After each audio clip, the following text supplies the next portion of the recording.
Frères et sœurs, bonjour tous. Ce matin, nous étudions le témoignage de Matthieu concernant le Seigneur Jésus-Christ lors de sa dernière nuit au jardin de Gethsemane. Ce moment après le dîner, le Seigneur Jésus-Christ emmène un groupe d'apôtres vers le jardin de Gethsemane. Ceux qui le suivaient de près étaient les trois apôtres, Pierre, Jean et Jacques. Ils le suivaient de près, tandis que les autres apôtres, allaient aussi avec lui, mais ils attendaient à un certain endroit du jardin de Gethsemane. Ce moment, le Seigneur Jésus-Christ a emmené les trois apôtres plus profondément dans le jardin de Gethsemane. Il leur a alors dit: « Asseyez-vous ici, pendant que je vais bas pour prier. » Ce moment le Seigneur Jésus-Christ était très triste, et a dit aux trois apôtres: « Mon meux est triste jusque la mort.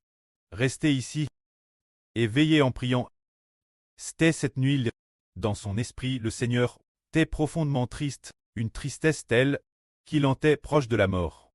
Le Seigneur savait aussi ce qui allait suivre, l'épreuve et les tribulations venir. C'est pourquoi il était extrêmement triste. Ce moment Jésus s'est de nouveau loin des trois apôtres, environ un jet de pierre. Cette distance, s'est mis genoux et a prié en disant: « Mon prêtre, si tu le veux, loigne de moi cette coupe. Toutefois que ma volonté ne se fasse pas, mais la tienne. » Le Seigneur a dit: « Si tu le veux, loigne de moi cette coupe. » Le Seigneur Jésus-Christ, cette coupe dont il parlait, quelle était cette coupe loignée? Cette coupe, c'est la coupe de la fureur de Dieu, parce que l'Éternel, notre Dieu, allait faire retomber les péchas de l'humanité, c'est-à-dire les péchas de tous les enfants de l'Israël spirituel, sur le Seigneur Jésus-Christ, pour qu'il soit port par le Seigneur Jésus-Christ. C'est pourquoi le Seigneur a dit: « Loigne de moi cette coupe. » Mais le Seigneur savait qu'elle ne pouvait pas trop loin. Il est venu dans le monde, précisément pour boire la coupe de la fureur de Dieu, c'est-à-dire pour porter les péchas des hommes, ce qui signifie qu'il a dit: « Toutefois, non pas ce que je veux, mais ce que tu veux. » Alors que le Seigneur était sous une pression immense, un ange est apparu du ciel pour fortifier le Seigneur Jésus-Christ. Notre Seigneur Jésus, dans une agonie extrême, priait plus instamment, et sa sueur est devenue comme des grumeaux de sang qui tombaient par terre. Le Seigneur, ce moment était sous une pression immense. Le Seigneur Jésus-Christ ayant fini de prier, il est retourné vers les trois apôtres et les a trouvés endormis. Il a alors dit: « Pierre, vous n'avez donc pas pu veiller 1 heure avec moi. Veillez et priez, afin de ne pas tomber dans la tentation. Votre esprit est bien disposé, mais la chair est faible. » Ce moment les apôtres dormaient tous, probablement parce qu'ils étaient épuisés de fatigue. Mais le Seigneur dit: « Vous ne pouvez, madame, pas veiller 1 heure avec moi. Restez vigilants et priez, afin de ne pas entrer en tentation. » Alors quand le Seigneur dit « afin de ne pas entrer en tentation », qu'est-ce que cela signifie? Cela signifie pour éviter que les disciples ne soient tentés par Satan et ne s'éloignent du Seigneur. Nous disons que afin de ne pas entrer en tentation signifie qu'il faut prier avec ferveur et rester vigilant, afin de ne pas entrer en tentation. C'est-à-dire rester vigilant, pour ne pas, au moment de l'épreuve, très tenté par Satan, et s'éloigner du Seigneur Jésus qui donne la vie. C'est pour cette raison que le Seigneur dit: « L'esprit est bien disposé, mais la chair est faible. » Ce moment le Seigneur, pour la deuxième fois, alla de nouveau prier en disant: « Mon prêtre, si cette coupe ne peut s'éloigner de moi sans que je la boive, que ta volonté soit faite. » C'est-à-dire que le Seigneur comprenait que c'était une coupe qu'il devait boire. Alors le Seigneur dit: « Si cette coupe ne peut s'éloigner de moi, et que je doive absolument la boire, que ta volonté soit faite. » C'est ainsi que le Seigneur Jésus-Christ allait accomplir la volonté de Dieu. La volonté de Dieu était que le Seigneur Jésus-Christ donne sa vie pour porter les PHH de l'humanité. Ainsi, lorsque le temps sera accompli, ceux que le Seigneur a rachés ressusciteront tous pour le royaume des cieux. Telle est la volonté du pré-cleste. La volonté du pré est qu'un seul homme porte les PHS de tous ceux qui sont prédestinés, la vie éternelle, afin que tous, par le sacrifice de celui-ci, par le sacrifice du Christ Seigneur, puissent atteindre le royaume des cieux, dans le royaume du pré-cleste. Ils recevront l'amour du pré et du Seigneur.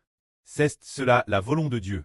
Mais ce moment-là, les disciples ne savaient pas du tout que le sacrifice du Seigneur Jésus-Christ était afin que nous puissions ressusciter un jour grâce au Seigneur et que grâce au Seigneur Jésus, nos PHS soient pardonnés. L'époque, les disciples ne comprenaient pas cela. Ce moment-là, le Seigneur Jésus alla de nouveau prier. Après avoir prié, il revint encore et vit nouveau les disciples qui s'étaient rendormis, car leurs yeux étaient lourds. Le Seigneur Jésus leur dit, en un tel moment, dormez-vous encore et vous reposez-vous. Voici, l'heure est proche et le Fils de l'homme est livré aux mains des pécheurs. Levez-vous, allons-y. Celui qui trahit le Fils de l'homme et arrive au moment Madame O, le Seigneur Jésus disait, dormez-vous encore. L'heure est venue, mais les disciples ne savaient pas du tout de quel moment il s'agissait, et ne comprenaient pas que cette nuit, le Seigneur allait très hâte, et aussi mi-mort. Les disciples ne le savaient pas, mais le Seigneur dit, l'heure est venue, le Fils de l'homme est livré entre les mains des pécheurs. C'est-à-dire que le Seigneur Jésus-Christ va être livré entre les mains des pécheurs. C'est-à-dire qu'il est livré Judas Iscariote aux principaux sacrificateurs, aux pharisiens, le souverain sacrificateur pour très livrer entre leurs mains. Alors le Seigneur dit, levez-vous, allons-y. Voici, celui qui livre le Fils de l'homme est proche. Et ce moment, Madame, l'un des 12 apôtres, Judas Iscariote, arriva avec une troupe de soldats et une grande foule, armes d'épées, de béton, de torches et de lanternes. Il était envoyé par les principaux sacrificateurs et les anciens du peuple. Judas qui livrait Jésus avait donné ses genciels un signal en disant, celui que j'embrasserai, c'est lui que vous cherchez. Saisissez-le. Aussitôt Judas s'approcha pour embrasser le Seigneur et dit, salut Rabbi.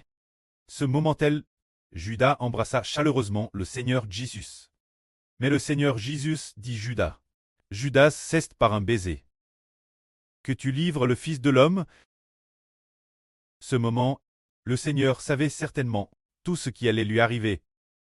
Et il savait aussi que ce moment-là, Judas embrassait le Seigneur et lui disait « Salut Rabbi ».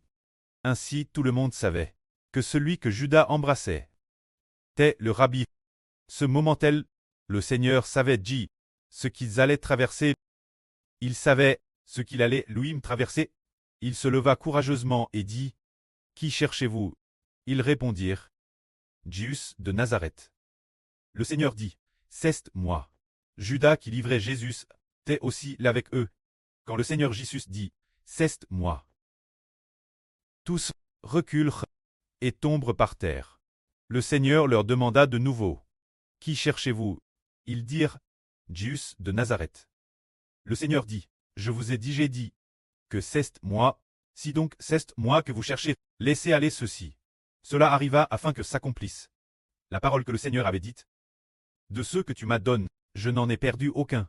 C'est dire que ceux que le pré-cleste a donné au Seigneur, le Seigneur n'en a perdu aucun. Non seulement, ils n'ont pas été blessés, mais aussi aucun de ceux que le pré a donné au Seigneur ne cesse loin de lui, bien que ce soir il soit parti, au moment de la souffrance du Seigneur, par crainte, il se soit éloigné. Mais la fin, tous sont revenus vers le Seigneur. Ce moment-là, Pierre, voyant que la situation tournait mal, dit « Seigneur, puis-je frapper avec l'épée » Alors Simon-Pierre, qui avait une peule, la tira et frappa le serviteur du souverain sacrificateur. Lui coupa l'oreille droite. Le serviteur s'appelait Malchus. Le Seigneur dit Pierre, remets ton paix dans le fourreau, car tous ceux qui prendront l'épée prieront par l'épée. La coupe que le pré m'a donne, ne dois-je pas la boire? Penses-tu que je ne puisse pas prier mon pré, qui me donnerait l'instant plus de 12 légions d'anges? Mais comment alors l'écriture selon lesquelles les choses doivent se passer ainsi s'accomplirait-elle? Laissez faire. Artez-vous-l'elle. C'est le Seigneur qui a art Pierre. L'empêchant d'utiliser LPE. Mais bien que Pierre ait G, coup l'oreille droite d'un homme, le Seigneur a dit « Remets ton paix dans le fourreau. La coupe que le pré m'adonne, ne dois-je pas la boire ?» C'est dire que le pré a dit GDCRT, que le Seigneur Jésus-Christ doit sacrifier sa vie. Donc, cela ne peut très empêcher. Le Seigneur devait sacrifier sa vie. C'est pourquoi il ne pouvait pas laisser Pierre l'un empêcher. Ce moment-tel, le Seigneur a encore dit. Les choses en sont arrivées là. Laissez-le faire. Le Seigneur a alors tendu la main et a guéri celui dont l'oreille droite avait été coupée. L'oreille droite de cet homme a immédiatement repoussé. Ce moment-tel, le Seigneur a dit « Mon ami, ce que tu es venu faire, fais-le vite. » Alors cette troupe, avance, a heurté le Seigneur, et a lit le Seigneur Jésus-Christ. C'est ainsi que l'arrestation du Seigneur Jésus-Christ. C'est drôle. C'était ainsi le drôlement de l'arrestation. Où a-t-elle eu lieu? C'était au jardin de Gethsemane. Le Seigneur Jésus-Christ, priant au jardin de Gethsemane, fut hart après avoir fini de prier. Pendant que le Seigneur Jésus-Christ priait, il ressentait une pression immense, sa sueur devenant comme des grumeaux de sang tombant en terre. Ce moment-tel, Judas l'Iscariote arriva avec une foule, et après avoir donné le signal d'un baiser, après le signal du baiser, les gens hartrent le Seigneur. C'est ainsi que drôle l'arrestation du Seigneur Jésus-Christ. Alors lors de l'arrestation du Seigneur Christ, Pierre attire son peu pour s'y opposer. Mais le Seigneur a dit « La coupe que le pré m'adonne, ne dois-je pas la boire ?» C'est dire que pour le Seigneur devait boire la coupe donne par le pré. Il est venu dans le monde précisément. Pour cela, partir de ce que le Seigneur Jésus-Christ avait eu lors de son arrestation, nous pouvons voir que le Seigneur Jésus-Christ était extrêmement courageux. Il savait aussi qu'il devait passer par les... Il a donc dit « Qui cherchez-vous » Et il dit encore « Si c'est moi que vous cherchez, alors agissez vite. » C'est ainsi qu'il fut harté. Après avoir été harté, il fut serein, il savait qu'il remporterait certainement la victoire, pourra certainement tenir juste tu. Au moment de rendre le dernier soupir pour sauver l'humanité, l'œuvre de rédemption de l'humanité sera accomplie, que la gloire soit auprès et au Seigneur. Amen.